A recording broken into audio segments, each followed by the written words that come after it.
Welcome to the 3030 Health Podcast. The following discussion is for education and entertainment. It is not intended to diagnose or treat disease. Please do not apply any of this information without first discussing it with your doctor. Here is your host, Guillermo Ruiz. Hello everyone, today's guest is Stephan Guyenet. I am super excited about this interview because we talk about the neuroregulation of appetite and obesity. Stephan earned his biochemistry degree from the University of Virginia. Dr. Guyenet pursued a PhD in neuroscience at the University of Washington, then continued doing research as a postdoctoral fellow. He has spent a total of 12 years in the neuroscience research world, studying neurodegenerative disease and the neuroscience of eating behavior and obesity. His publications in scientific journals have been cited over 1,400 times. Dr. Guyenet lives in Seattle, where he grows most of his food and brews a mean hard cider. Although I have searched on PubMed and I don't think his cider has been subjected to a double-blind placebo-controlled trial. I hope you enjoyed this interview. Remember, if you enjoyed the show, leave me a review on iTunes and visit my website at 3030strong.com. Hello, I'm here with Stephan Guyenet, and we're about to go into a conversation about The Hungry Brain, his new book that just came out. Stephan, how are you, man? Doing great. Good to be here, Guillermo. Man, I was listening to Chris Kresser a couple of days ago, and he had Rob Wolf on his podcast talking about Wired to Eat. And he said something about how paleo has evolved and how we started with paleo 1.0 with the cordain and maybe a lower fat, lean protein kind of approach to this evolutionary way of eating. And then we got into the paleo 2.0 with some of your work, and how you brought in that carbohydrates are not the evil thing that, people made them seem. And now we're entering this paleo 3.0 stage, where now we're trying to connect our brain to the decisions that we make with our food. And, we got to thank you because you were the first one to bring this approach to the table. For the people that are listening that might not know about you, Stephan, can you give us a little story about how you got into this way of thinking about diet? Yeah, sure. So I've always been interested in health and nutrition, even since I was young. I think it's just kind of something that's wired into my brain. And I've always been fascinated with the brain itself as well. It's the most complex known object in the universe, and it's what makes us who we are. And so it's always been a source of fascination for me. And so when I went to college, I studied biochem with the idea that that would form a foundation for studying neurobiology, which I did in graduate school. At the time, I was studying neurodegenerative disease primarily, with some work on aging. And I I was working on a neurodegenerative disease that's not very common, and I kind of started to feel like I wanted to do something that would be more helpful to more people. And I also, around that time, was learning more and more about the role of the brain in health and nutrition and food intake and body fatness. And it kind of became obvious to me that I could combine my interests in the brain and my interest in food intake and body fatness in a research setting. And so I sought that for my postdoc, and I was offered a postdoc with Mike Schwartz at the University of Washington, studying the role of the brain in obesity. And it very quickly became obvious to me that I was studying the right organ, because the brain generates, and it's really obvious if you think about it. I mean, this is really just kind of common sense, but sometimes ideas are simple in retrospect, but that doesn't necessarily mean they're easy to realize before you've realized them, So the brain generates all behaviors, including eating, right? So the brain determines what we eat, and it determines how much we eat. It's the thing that controls the muscles in your arms that causes you to move food into your mouth. It's the thing that makes the decisions about what you want to eat and how much of it you're going to eat. And so it's obviously an important place to look if you're trying to understand eating behavior. And I think most people would agree that eating behavior is a key determinant of body fatness, as well as health. So that that's kind of how I got interested in the brain and eating behavior and obesity. And I think another thing I realized around that time is that this perspective, even though it was so obvious once you thought of it, was not something that most people were thinking about. It's not something that most people were incorporating into their thinking. People were still very much stuck in the kind of like physiological view of obesity, like what's going on in the metabolic pathways and what's going on in the fat cells, et cetera, not really thinking about it from a brain-centric perspective. And not to say that those other things don't have any impact on the situation, they do, but I think the brain-centric perspective is the one that's going to really clarify the issue more than anything else. It's like when you look at a person that wants to lose weight, or they have some problem with a nutritional deficiency that is causing some overt disease process, and you want to out supplement a disease process. Why not start with the actual diet? And then if if you're not still meeting your nutritional goals, then you can start supplementing. But let's start with the biggest gain. Let's start with diet and then move from there. Same thing with this diet thing. It's been hammered into our brains that this is a very simple problem: calories in, calories out. And it's such a simple, tied with a bow approach to weight gain, that we're just convinced that that's what's going on when we gain weight. But for the people out there that are not familiar with your work, why isn't it the calories in, calories out approach as simple as it seems? Yeah, so I mean, on one level, it is very, very simple. So the amount of fat that you carry on your body, from all the evidence we have, is determined by the number of calories coming in minus the number leaving.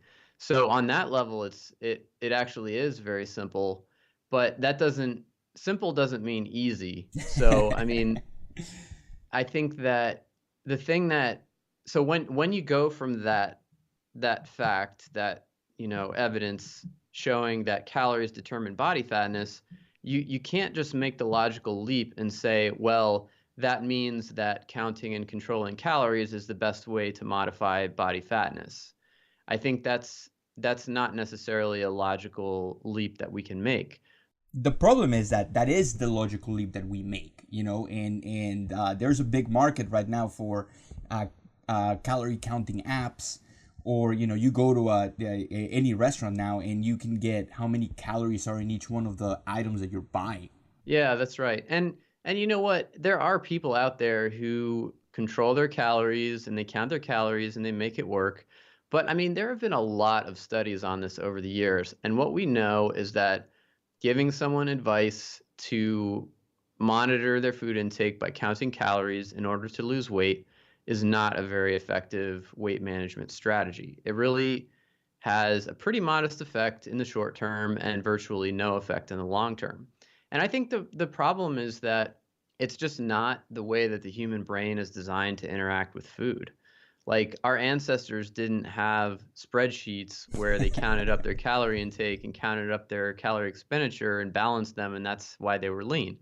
They were lean because the food that they ate and the food environment that they were in, and of course the physical activity environment and everything else, gave the brain and body cues that led to leanness. And so I think this kind of comes around to the thesis of my book, which is that nobody wants to overeat, yet we overeat. Most of us overeat anyway, right? I mean, most of us end up developing obesity or overweight. I think the lifetime risk of developing obesity in the United States is almost 50%. It's like 40 some percent. And so why do we behave in a way that betrays our best intentions to eat healthy and be lean? And the answer is that our food intake is guided by a number of non-conscious circuits in our brains that are um, that are acting impulsively, that were basically wired by natural selection to do certain things like set your appetite and set your cravings, etc. And those non-conscious instinctive brain circuits actually have a lot of control over our everyday behavior, and particularly when it comes to food. And so the kind of like, one could call it the calories in, calories out approach, is to quantify calories and control calories. In theory, that's very effective. In practice, it's not very effective. So what I'm proposing is to look at it from the perspective of giving the brain the right cues to manage these non-conscious processes that have a very strong impact on how much food we eat. And so give those brain processes the cues that they need to keep our food intake within a healthy range. Now, let me ask you. You said something that are we betraying our evolutionary cues? Are we, or is there a mismatch where our body just wants to have a little bit more extra weight just in case there's fasting in the future? And the mismatch coming with the ability of us of never running out of food.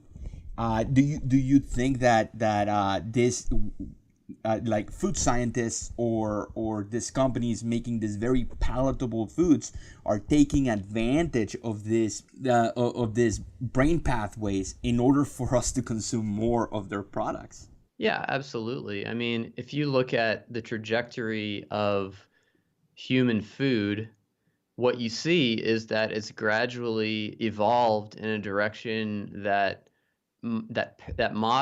parallels the innate preferences of the human brain. So the human brain is hardwired to prefer certain things like concentrated fat and starch and salt and sugar, foods that aren't very bitter, foods that are calorie dense. These are literally hardwired into the human brain. These are properties that all human cultures seek, all human cultures like, regardless of the specific, flavors and other things that they add to their food. And those are things that have concentrated over time as technology and affluence has advanced.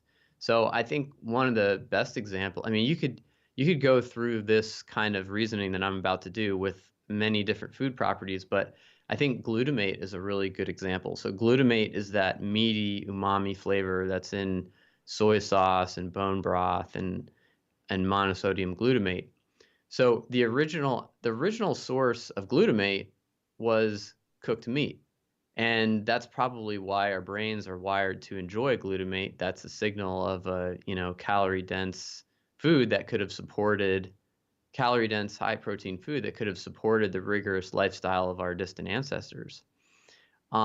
But what you see is that as technology developed, we developed better and better ways of concentrating and consuming that glutamate. So the next step was probably developing pots where we could make bone broth. That was before recorded history.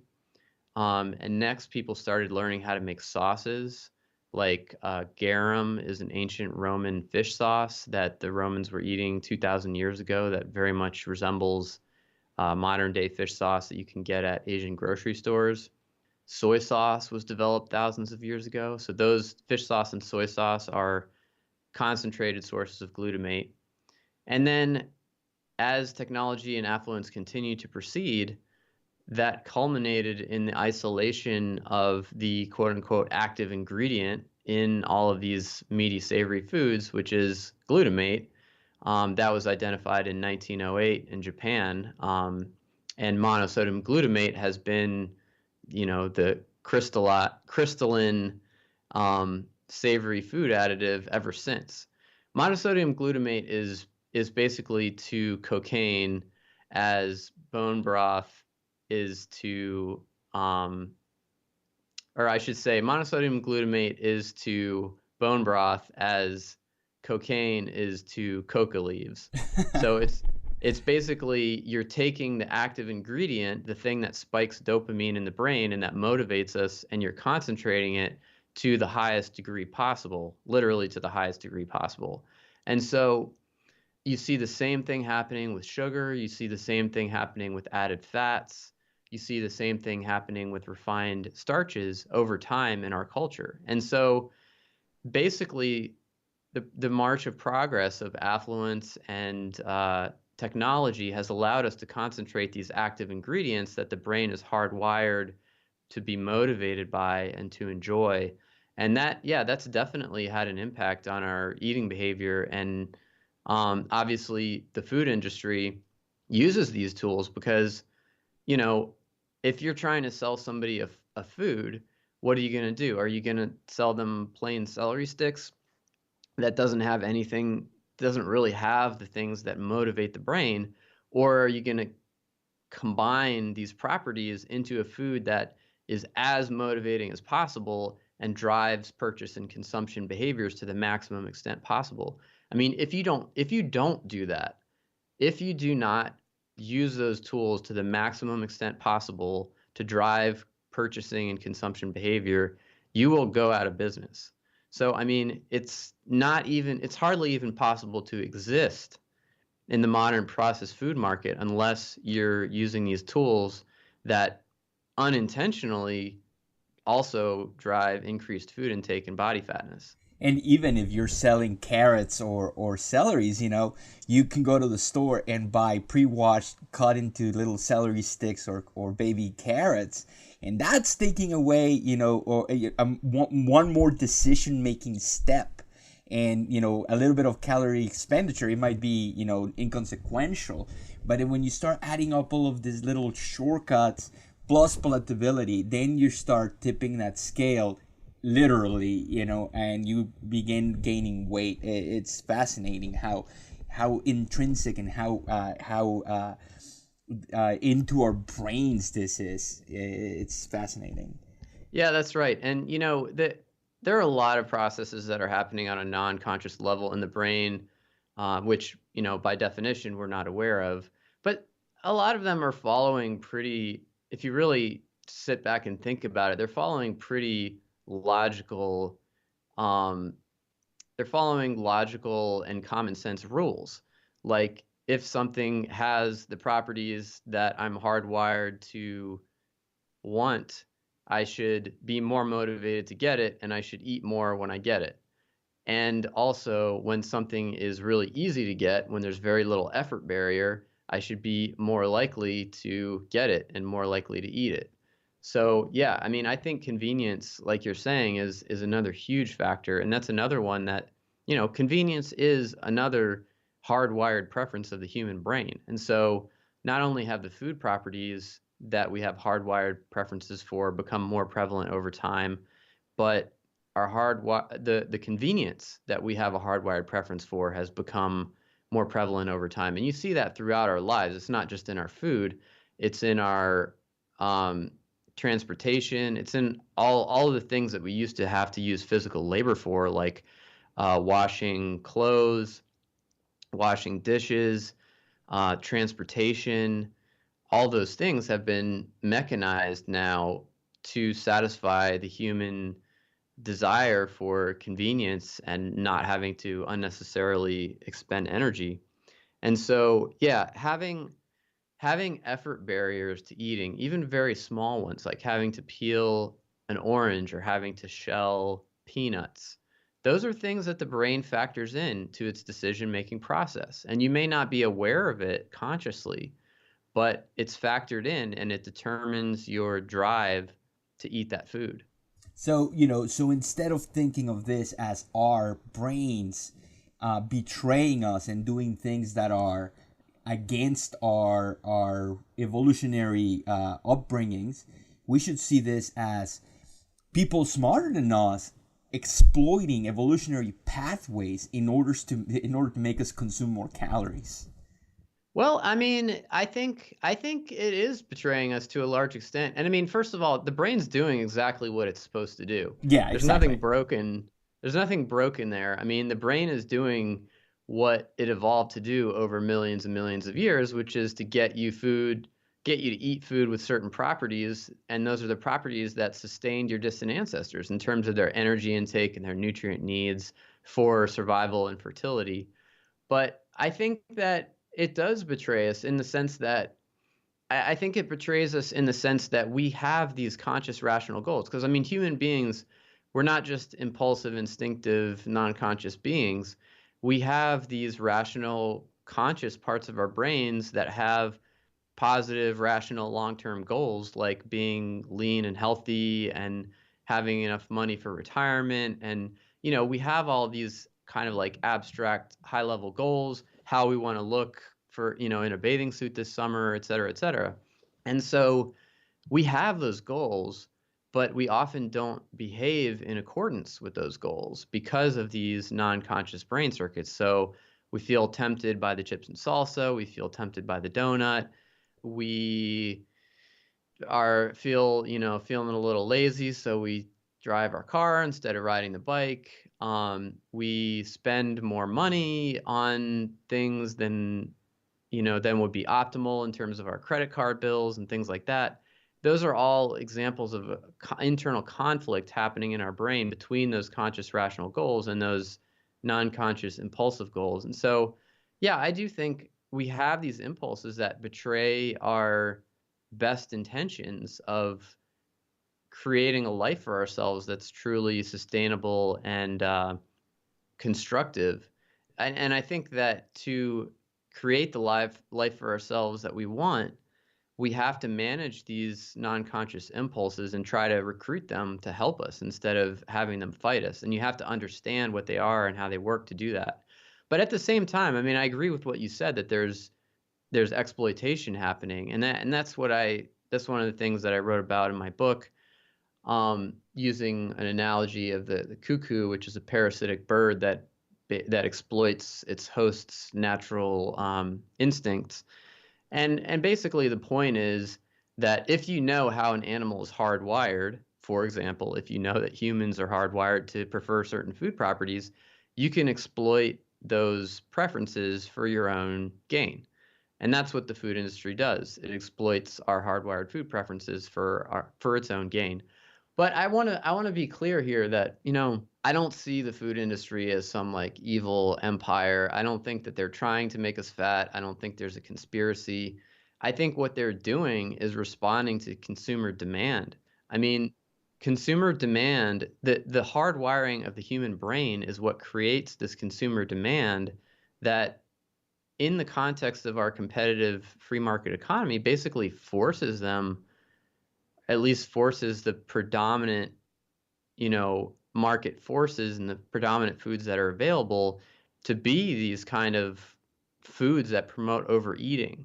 And the other thing I'll say is that it's not just food corporations. I mean, we do the same thing in our own kitchens. Like, I honestly think that baking, like people who really like to bake cakes and cookies and bread and all that stuff, I think that's probably, I'm just going to be frank here, I think that's probably one of the least healthy habits you can possibly have. But Steph, what about paleo cookies, man? They're paleo.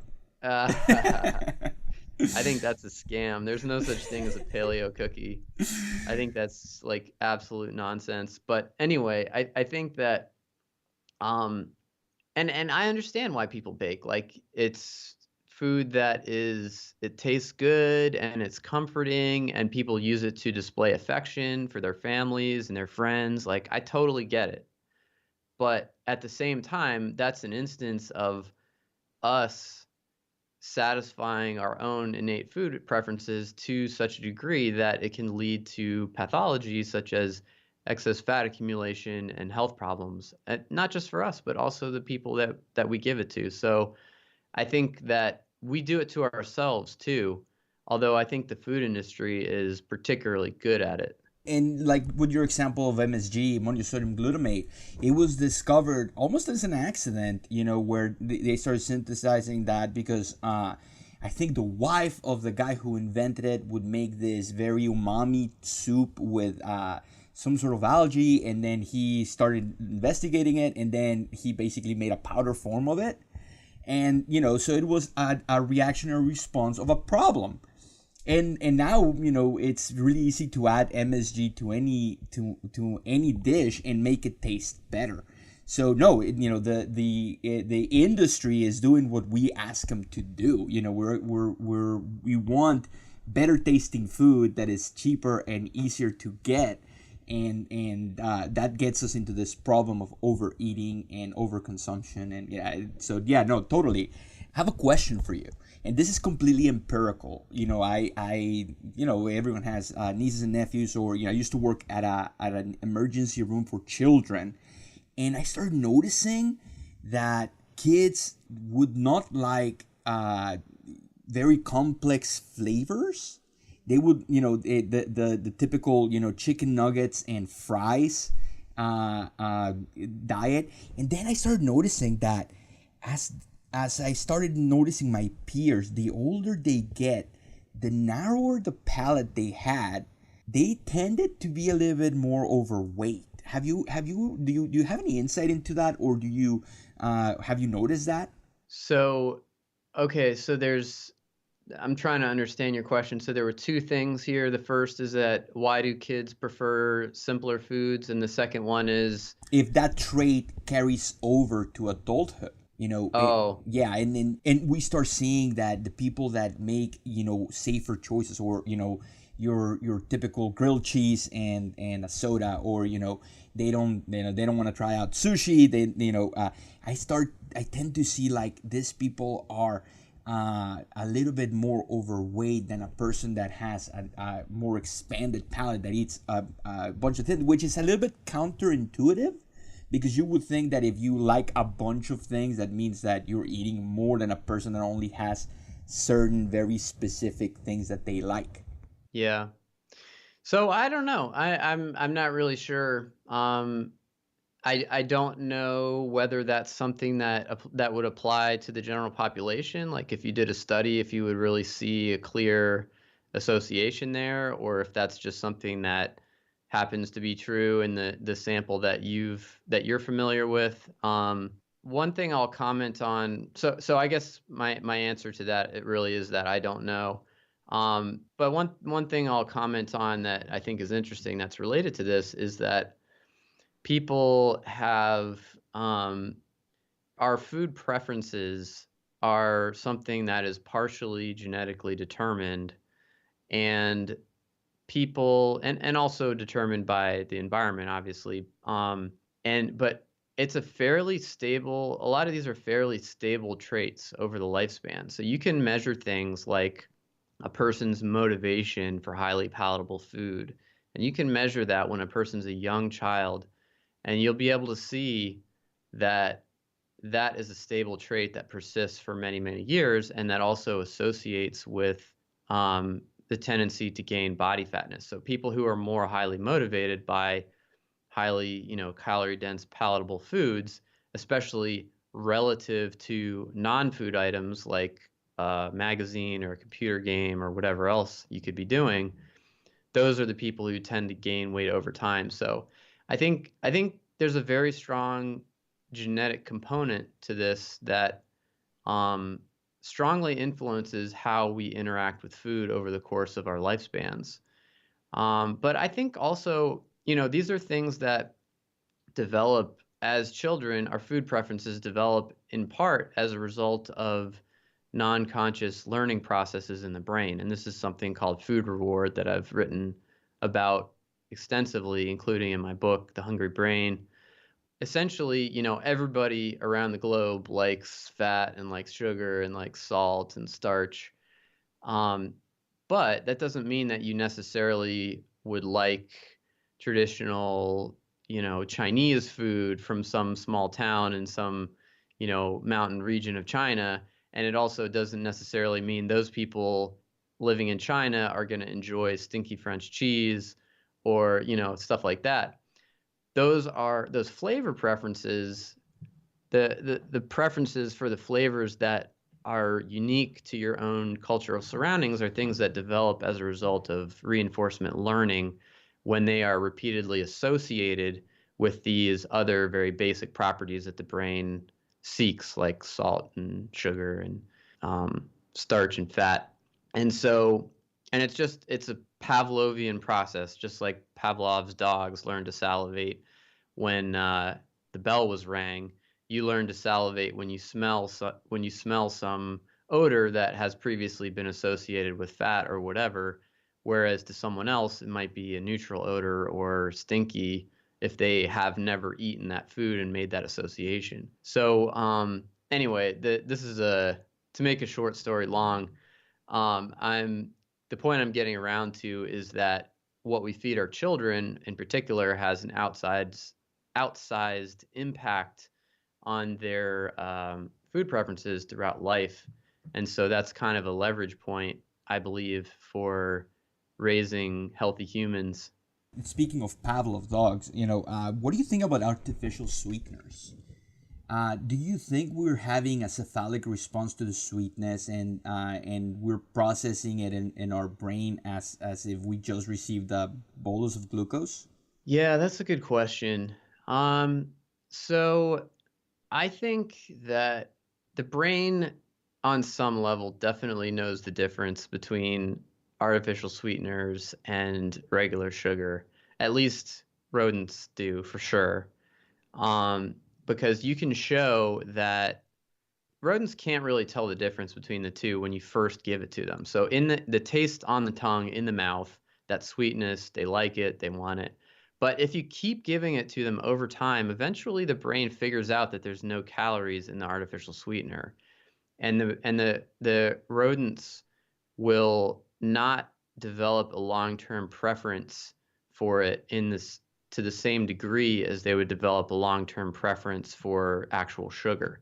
So there's and this is because this reward process that makes us learn to be motivated by certain foods, the receptors that are signaling to the brain that are driving that process, there's some in our mouth, and that's the sweet that we can taste consciously, but there's also some in our gastrointestinal tract. And those receptors are a little bit different, and they're reporting to the brain too, but they're more linked to the calorie content of the carbohydrate that you're eating. And so the brain's pretty good at figuring out how many calories are in food. And so I think over the long run, the brain's maybe partially tricked, but it's not completely tricked. It doesn't really think artificial sweeteners are sugar, at least if we can extrapolate the results from the rodent literature, which I expect you probably can in this case. That said, I mean, there's definitely something going on. Whether that is a process that actually affects body weight or glucose regulation in a negative way, I'm not really sure. There have been some studies suggesting that artificial sweeteners can impact blood glucose regulation or appetite adversely, but none of them are really very convincing. Like, they're either observational studies where it's really hard to disentangle confounding factors, or they are studies in animals. And most of the human randomized controlled trials don't really support the idea that artificial sweeteners are having harmful effects on calorie balance and body fatness and metabolism. But I mean, those studies are limited too because they didn't last for very long. So we don't really know.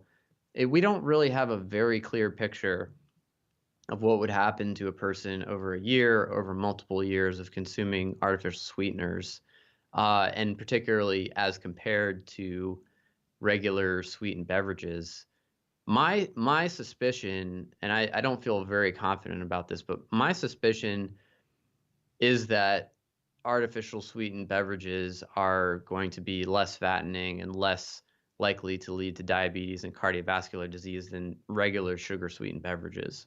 The context, I guess, because if you're using an artificial sweetener to sweeten something, now you're making it more palatable, and now you can say, oh, it has less calories than something that was sweetened with sugar, but now you have the convenience of eating something more often because it has less calories, and then you end up in the same boat where you're eating more calories because unconsciously you're thinking you're doing good for yourself. It could be. It could. Yeah, I know people have done some research on that. I'm not super familiar with that research, but I'm familiar with the concept. And Yeah, I think that, there are questions that have been raised, and I think they're legitimate questions. And the truth is that if you want to be safe, you should drink water or drink herbal tea or things like that. And Nonsense.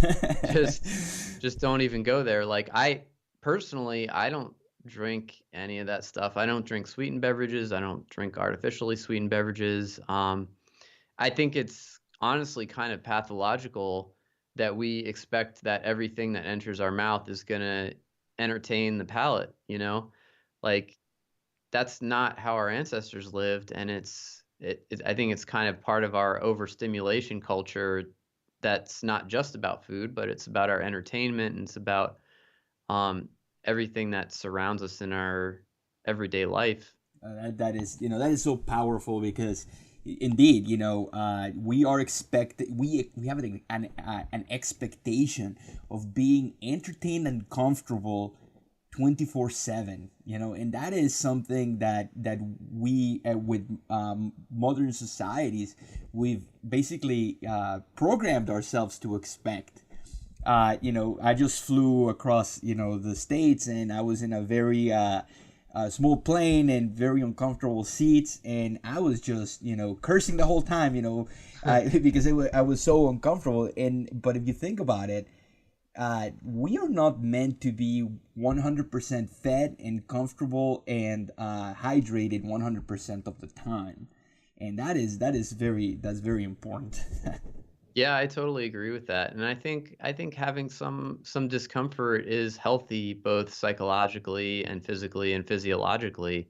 And yeah, psychologically, we don't need to be watching a dopamine releasing movie or video game or book 100% of the time, and that's maybe where and I'm just talking on my ass, that's maybe where meditation, we see all these benefits from meditation, because we're like disconnecting and maybe taking a time for ourselves to reset. Yeah, I mean, I'm a big fan of meditation. I think what you're saying is very plausible, although, these are things that we have to attach some uncertainty to, because these are statements we have to attach uncertainty to because they haven't really been tested rigorously, but it certainly makes sense to me. And I mean, there's no doubt. I don't think we need to do any randomized controlled trials to know that exposing yourself to challenging situations builds, both psychological character and it builds physical resilience. So, like, I love to go backpacking, for example. And one of the reasons I do that is because I like to expose myself to physically and psychologically challenging situations. Like, for, the mountains around here are really steep, and some days I'll go, 10, 15, 18 miles in a day with a pack.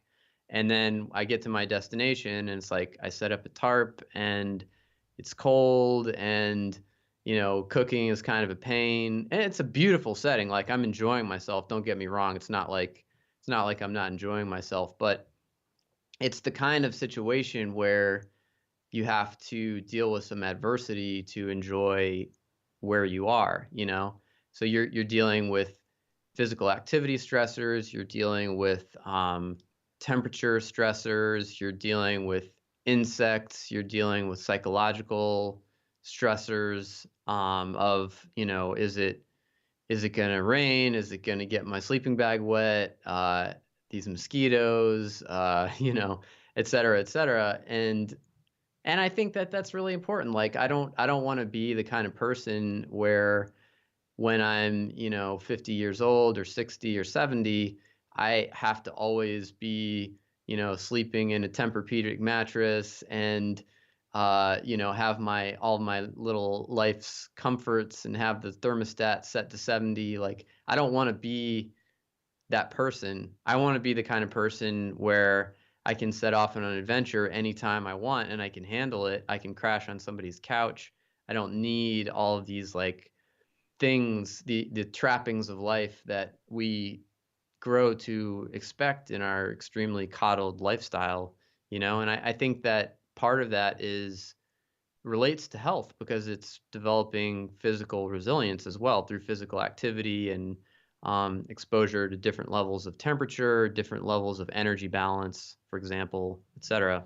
That's, funny that you say that. I just went last year, went to Havasu Pie, and I don't like the cold weather. I'm not, but I was there at 5 o'clock, lights out, because we're in the middle of the canyon, and it was like 40s. It was in the 40s, and I was just wearing my shorts, and I was perfectly happy. Had I been in Phoenix, if it had been in the 40s, I would have gone home and grabbed my jacket and tried to keep myself warm. But I didn't have any other resources. So my body knew that at this point we were going to have to do some adjustments and maybe calorie expenditure and keep me warm at that level. And I was perfectly comfortable in the 40s and, went to bed, woke up with the sunrise. It was just amazing. So we are capable of having these stressors and overcoming them. We are robust, we are not this fragile, organism. It's just that with all the convenience that we have and we have access to, it's just easy for us to not be uncomfortable. Yeah, I agree. And I think that controlled stress element is something that we're definitely missing in our modern world. And yeah, I mean, you can read about, all you have to do is, pick almost any traditional indigenous culture almost anywhere in the world and read a book about them, and you will find amazing physical feats that they did that make us look like wimps. And that's just kind of the human condition, that's what we evolved to be. If you're used to living a modern life, you don't want to just completely jump into that. You have to ease yourself into it because you're not adapted. Your body and your mind aren't adapted to that. But I think controlled, safe, constructive exposure to physical and psychological challenges is something that builds physical and mental health and resilience. One of the things that I've noticed is that I really don't have a sweet tooth. I don't have a lot of drive for sweets. Like I could take or leave fruit. I don't care for baked goods or anything like that. But you put in front of me a piece of pizza or something savory, and I can't stop eating it. I'm just wired to eat that kind of stuff. But a couple of years ago, you wrote a piece about, or it was a little blurb about these nut clusters from Costco, and and I went to Costco and I saw them and I bought the bag. Man, I couldn't stop eating those things. It's so funny how I always thought to I always thought, oh, I don't have a sweet tooth, it's easy. But you can, if you have those nut clusters in the house, they're gone. Do you think that why do you think that happens? Do you have a sweet tooth? Do you think that's a thing? Where people might be more inclined to eat more savory stuff other than sweets. Yeah, I mean, I think it's definitely a thing. Some people prefer sweets, some people prefer savory. And I think in just like a very, very average sense, men tend to be more attracted to the savory stuff, and women tend to be more attracted to the sweet stuff. Although there's a lot of, Overlap. obviously, obviously there are some men who prefer sweets and some women who prefer savory. But it is interesting. There does seem to be, at least on average, somewhat of a gender difference. But yeah. Up until you get to those nut clusters, man, and then that's it. All bets are off. Yeah, those things are definitely crack. I mean, yeah, I don't know exactly what it is, but there's certain combinations of things that really drive the brain wild. And those nut clusters are definitely one of them. And those things tend to have certain elements. Usually they're mixtures of concentrated amounts of several of these things that the brain's really looking for, like fat and starch and sugar and salt. Like the nut clusters have all of those. It was with cashews, right? Cashews, yeah, cashews and honey. Yeah, okay. So cashews are fairly high in starch as well. So that has fat, it's got starch, it's got sugar, and it's got salt, if I remember correctly. Yeah. And then with some nice flavors thrown in. Yeah, that stuff is really hard to resist. It's good backpacking food. True. Yeah, that's right. And if you're in a situation where you are in negative energy balance and you're trying to keep up with your calories, foods like that can actually be really useful. Like I was on I did a bike touring trip for my honeymoon a couple years ago, and I had kind of developed a mild gastrointestinal illness. And we were going over mountain passes. We were doing really rugged terrain with all of our camping gear on our bikes. And so it was very intense, and I was not getting enough calories in part due to this GI thing, and I was getting weaker every day. And eventually I just said, screw it, I'm going to start eating junk food. And so I started crushing pizza and candy bars and Gatorade, and man, that helped tremendously. By the end of it, I had pretty much bounced back to where I needed to be, because I was just depleting calories from my body way faster than I was replenishing them. And so I turned to the foods that are the most effective foods in the world for getting calories into bodies. Yeah. Hey, Um, Doritos. yeah. So, for our listeners out there, we've basically teased out this big concept of having a hungry brain that is telling us to preserve itself by eating this highly palatable foods. What are some actionable things that you can tell our listeners? Things like, if you're gonna buy nuts, might as well buy them, in their shell. Or what other suggestions, would you recommend for someone that is fighting with weight gain and they've tried keto or low fat and they still haven't found the right combination of how to be in a calorie deficit?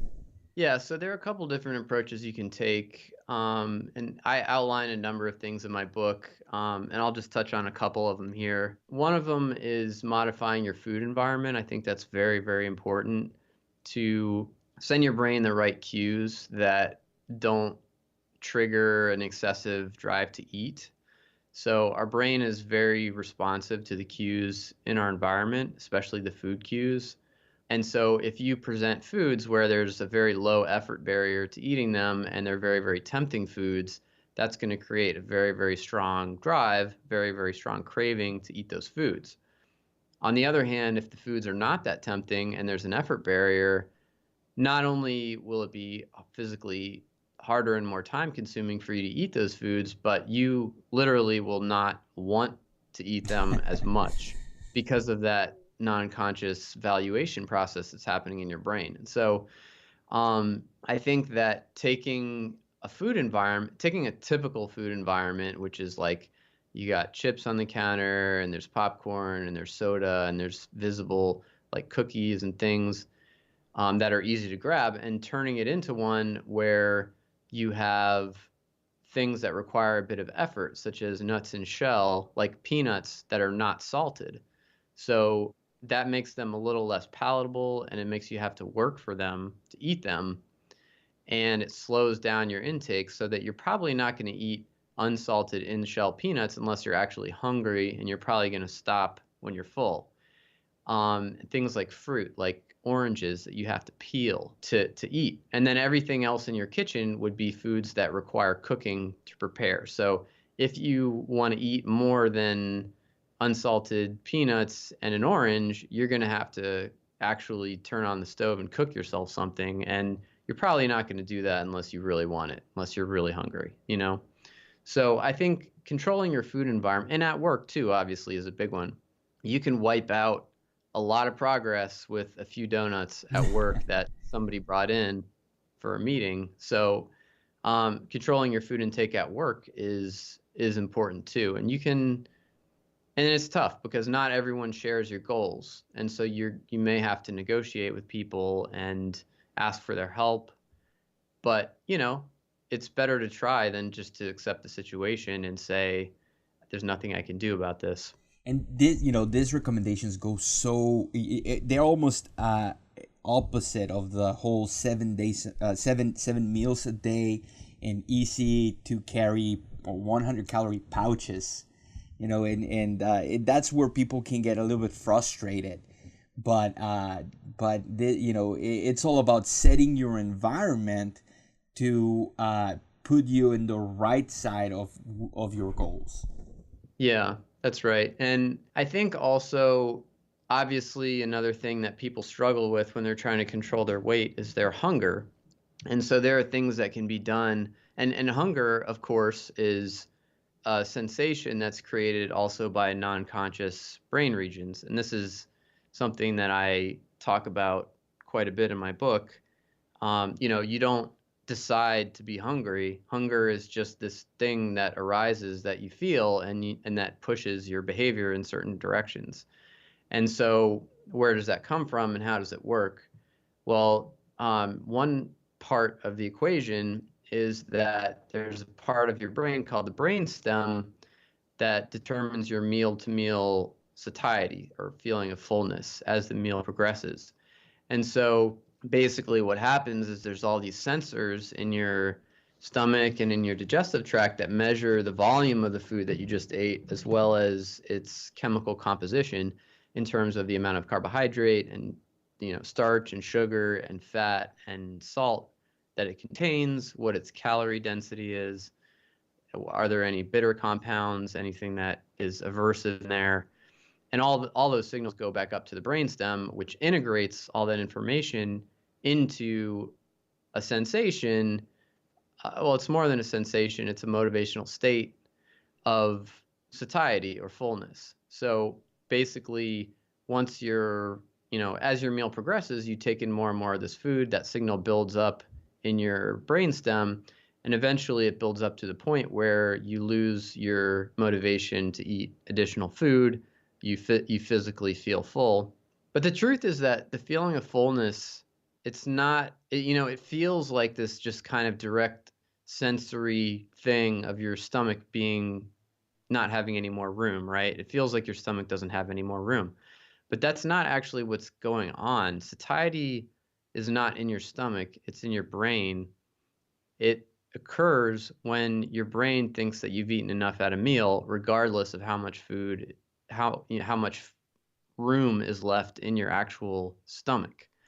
But that feeling of fullness is part of that feeling that your brain generates when you reach that point. And so the interesting thing about it is you can change how many calories it takes for your brain to reach that point of fullness or satiety. So depending on the food properties that you're ingesting, some properties deliver more satiety per calorie than others. And so foods that are lower calorie density, so fewer calories per volume or fewer calories per unit weight, tend to deliver more satiety per calorie. So you can think about it like eating a bowl of oatmeal, which has a lot of water and fiber in it, versus eating white crackers, which don't have either. You can eat the same number of calories of oatmeal or crackers, or you could say a croissant, for example, would be more similar to the crackers. You can eat the same number of calories and you're not going to feel nearly as full as you would with that oatmeal, because oatmeal has a lot more volume that those calories are contained in. And higher protein also creates greater satiety per calorie. Higher fiber creates greater satiety per calorie.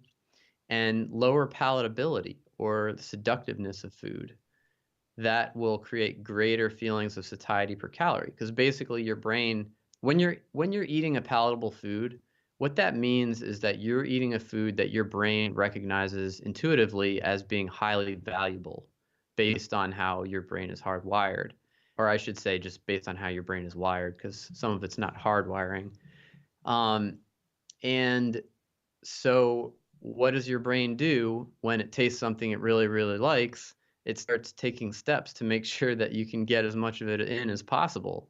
And one of the steps it takes is to reduce your feelings of satiety. So it takes you more of the eating to get to that point of satiety, so you get more of that food in. So those are some food properties that you can use to feel more full on fewer calories at your meal.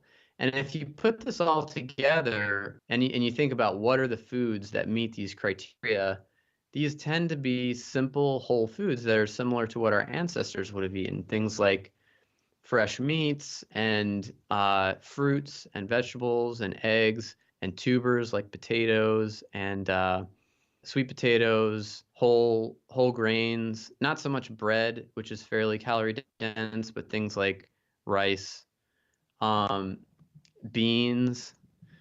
These are all things that have a very high satiety, tend to have a high satiety value per calorie that can help you reach that point of fullness while still controlling your calorie intake. One last question. Have you looked into gastric bypass and how it resets satiety levels? And some people, as soon as they're out of the operating room, they become insulin sensitive once again.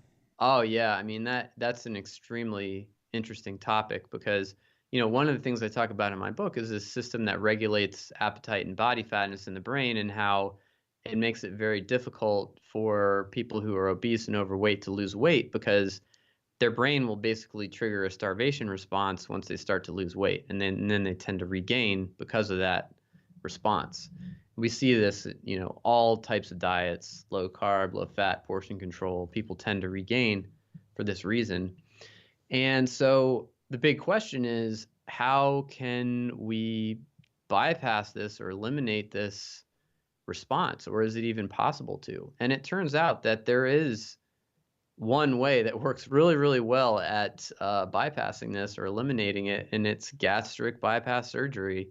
In particular, two types of it called Roux-en-Y and also sleeve gastrectomy. So those two types of gastric bypass tend to not only lower the set point around which the brain defends body fatness, so they lower the preferred level of body fatness that the brain is trying to fight to maintain, but they also profoundly, and this is part of that, they profoundly change food preferences.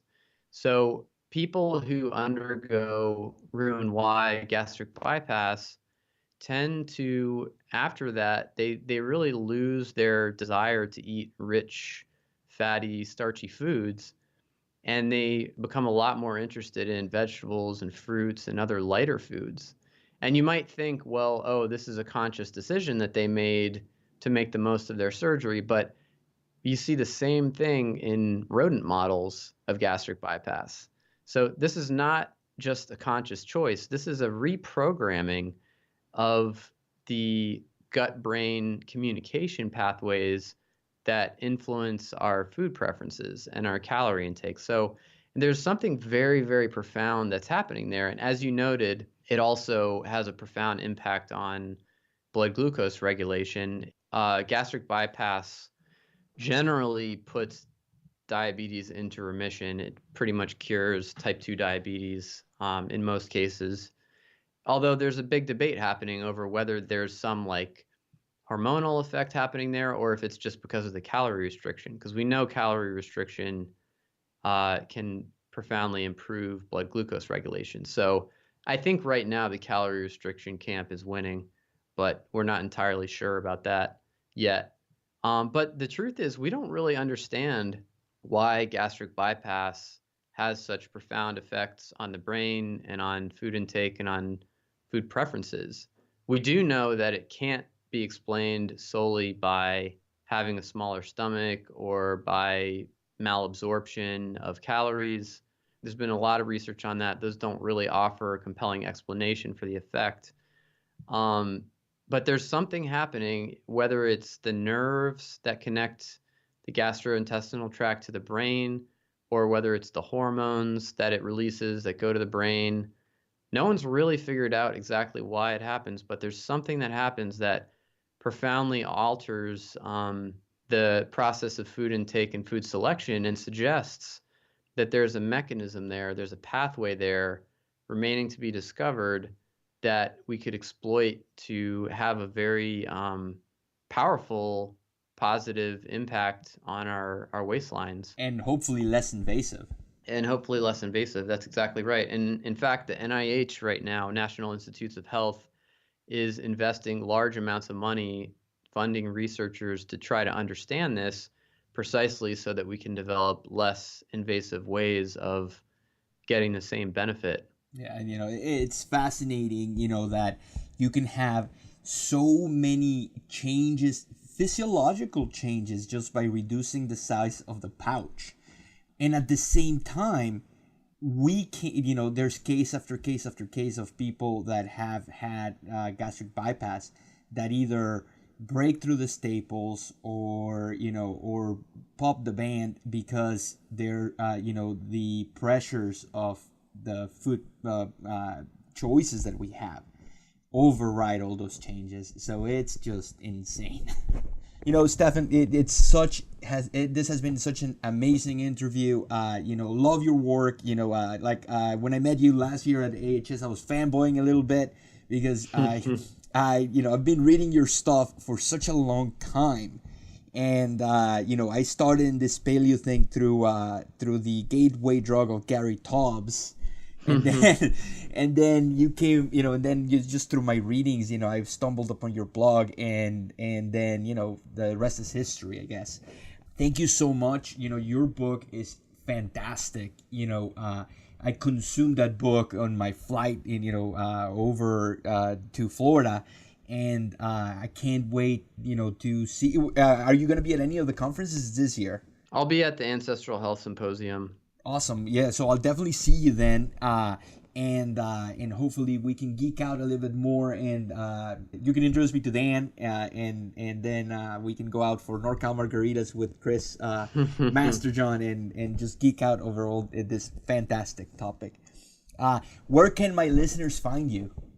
So you can find me at stephanguyenet.com, StephanGuyenet.com. Or if it's easier, you can also get there through wholehealthsource.org. I'm also quite active on Twitter, and my Twitter handle is @WHSource. Thank you so much, and I'll see you soon, man. All right. Thanks, Guillermo.